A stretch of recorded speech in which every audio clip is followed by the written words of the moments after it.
Welcome to the Flathead Valley Real Estate Market Recap. Let's take a look at March highlights. Residential, 645 active listings wrapped up the month, with 149 fresh properties making their debut on the market.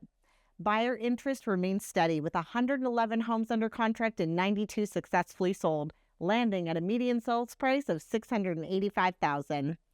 38 homes closed under $600,000, 26 homes sold in the $600,000 to $999,000 range, and 18 luxury properties over $1 million found their new owners.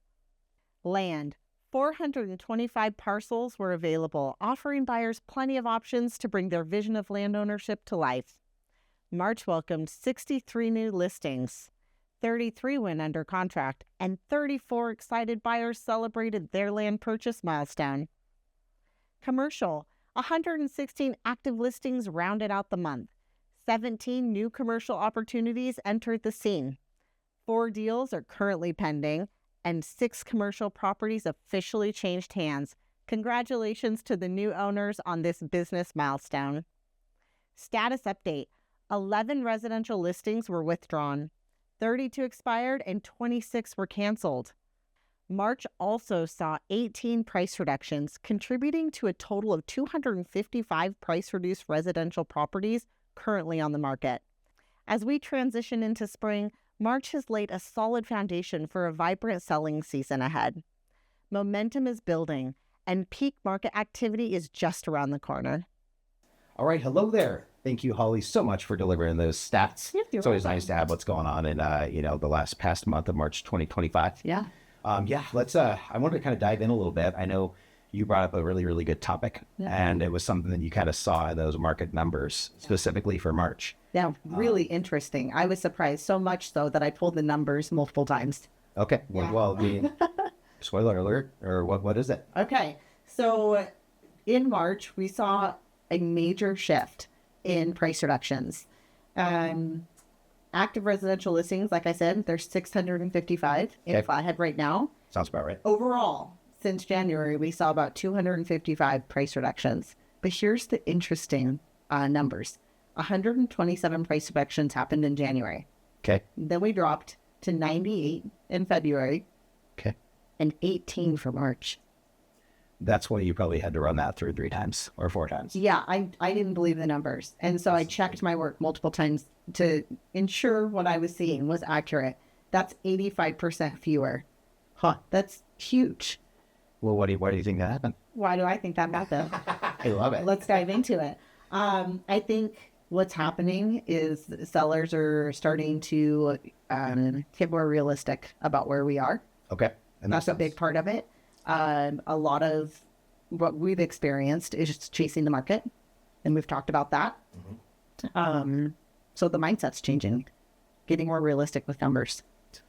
Yeah, I mean, I think one of those things, you're absolutely correct. Yeah. And I mean, specifically, even just meeting with sellers over this past year, we've kind of noticed that. Yeah. It's been getting a little bit better. I know we had kind of a win just the other day. We went on a listing appointment and have a great new listing coming up. I'm not going to tell you yet. Yeah. But actually, we didn't bring that up. We actually had the seller specifically say, I don't want to chase the market. I want to be in market, and we need to sell because they need to sell between kids getting out of school, kids getting back into school. Right. But the other thing too is we want to make sure those sellers aren't losing money either. Yep. Right. So it's really, it's you gotta be really fine tuned on exactly how those valuations come out to show that client exactly what the property's worth. Yeah. I thought that was fantastic because most appointments we're sitting in, our job is educating our clients of the importance of pricing. Mm-hmm. And this was the first time that it was mentioned before we mentioned it. Yeah. So that was refreshing, and I loved hearing it because it's so important. Well, I mean, the thing is, it's important too, because I mean, sellers in general, I totally get it. Like, same thing with my house. Like, I raised my kids in my first house for 18 years. And it's like, you put a lot of passion, you put a lot of love into it. And so no matter what, you're going to have like this major ownership of home. Mm-hmm. And so as a seller, at least I know, I was like, my house is better than your house. We are both homeowners. Yeah. And so we feel that way. I feel that way about my home. Mm-hmm. But our job is to help our clients not lose money. Exactly. And when we're pricing above the market, That's what happens, is we're ending up losing a little bit because then we're chasing it. And then you have the competitors who are coming in, pricing it correctly. Yep. Where the market is. Well, kind of going, and the thing is, I want to go back to what you were just saying about those, only 18 price reductions. There's something that I was kind of seeing, and, because we had all those reductions right at the beginning of the year. A lot of those houses have been on the market, probably overpriced for quite some time. So they've had a lot of days on market. And you were talking about how much was the absorption rate? So the absorption rate right now is at 7 months. Okay. And what does that mean? So absorption rate is how many months it takes for all of the homes to run out if nothing else came on market, which would take us 7 months. Yep. And that would be considered basically a buyer's market, because if we're over 6 months, that's kind of where we're going to a buyer's market. Yeah. And that was surprising too when I was running those numbers, because I think last month or so we were right around 6 months, 6 months, which is a healthy market, right in the middle between a buyer and seller. And we've shifted a little bit into that buyer market. Yep.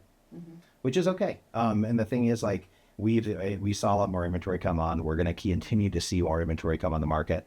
I had heard from some leading sources, I think I said it in the last podcast or the last little market report we had here, that we're going to see the most inventory hit the market that we have in like 10 years, just because a lot of people have been pent up and kind of waiting. Yeah.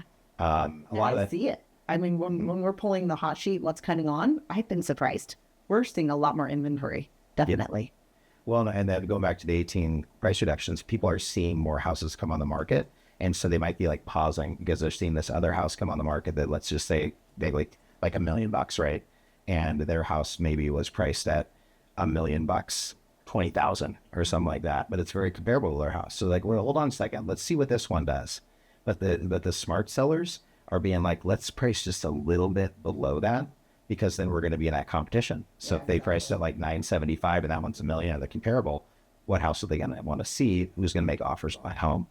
And so that's like, that might be kind of why there's not as many price reductions, because they're seeing more comparables in their area that are active.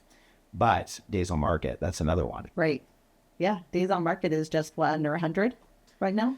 Yeah. Somewhere, it depends upon the price point, right? 0 to 600,000. Obviously it's a little bit less, but those are still pushing. Yeah. The $1 million plus are still struggling, but I see those $1 million plus kind of coming down. And even we've had some sellers that were kind of priced a little bit over. They came back in the market and the showings are happening so much quicker. Yeah, absolutely. Yeah, well, changing the price on those, right, to reflect the current market. And in defense of sellers who are on the market and doing those price reductions, it's challenging because our market is shifting so quickly. Austin and I were just chatting about that. How when we're running comparative market analysis to get the home price correctly, we're looking a few months back, where typically we're looking at 6 months. Then things are shifting so quickly. And so when we're about to get a home on the market, just even seeing what's happening in the last few weeks. It's huge. Yeah. So really zeroing in on that information. I like that you were saying that too, because it's not just, when I was first into real estate, everyone's like, look at the next 6 months. This is your CMA. This is your valuation on your home. And so we were pulling from that far. And then, we'd have to get more strategic, because you have to look not at just like, what's your active competition? What's the days on market on those? And then if we can go back only 60 days, kind of like an appraiser would, or even sooner, that's even better. But it depends on how many closed transactions you have in that area. Yeah. Because I know a lot of sellers and buyers are always looking around and be like, there's so many active houses, and that house is active at $1.5 million, and this one's $1.6 million, and why are you telling me my house is worth 1.2? And I was like, well, that one's been on the market for 2 years. And it's just like, and so we have to educate. And it's really, really important to get a real estate professional. We'd love for it to be us, but it can be anyone you know and love, and not just getting it from Zillow or Realtor.com and seeing those things out there, because a lot of that's not fact. You need someone to actually tell you where you are priced in the market. And truly, I always tell people, get a second opinion. Like if you don't believe us in this one, that's fine. Everyone, and I've said this in other market reports, everyone should have the knowledge they need, but if they get other agents to be looking at their home, those should all be very similar. Yeah. They should be really close, because if there's one that's too high or too low, there's an issue. Yeah, right? We're looking at the same data. Exactly. We should be anyway. So. No, I love it. Let's see here. What else? I think we knocked it out of the park already. Yeah, Did we get it all in our little outline? I think so. No, those are great. Those are great numbers. And the thing is, like, It is listing season. That's the thing. I mean, like, I know our team has already quite a few listings going live. We have quite a few coming up in the future. Yeah. And that's great. And the thing is, we want to make sure that the sellers win. That's our goal. We also want buyers to win too. And the thing is, like, it's just finding out what the real market is at the time. And that's kind of what you and I are trying to talk about. Right. But the big thing here is that the price reductions went a little bit down, and that's a good eye opener. We'll kind of have to see what happens next. Yeah. And also, just to speak about the market, it's going to speak for itself. It's going to happen quickly. So it's important to just listen early. So if, we start at a certain price point and we're noticing that there's not a lot of showings happening, then just pivoting as soon as possible. Yes. So that we're not chasing it, that we're getting ahead of it as quick as possible. Exactly. Yeah. Exactly. So, hey, thanks. Yeah. We'll see y'all next month. This has been great. Yeah. Holly Rockstar. Yeah. Thanks.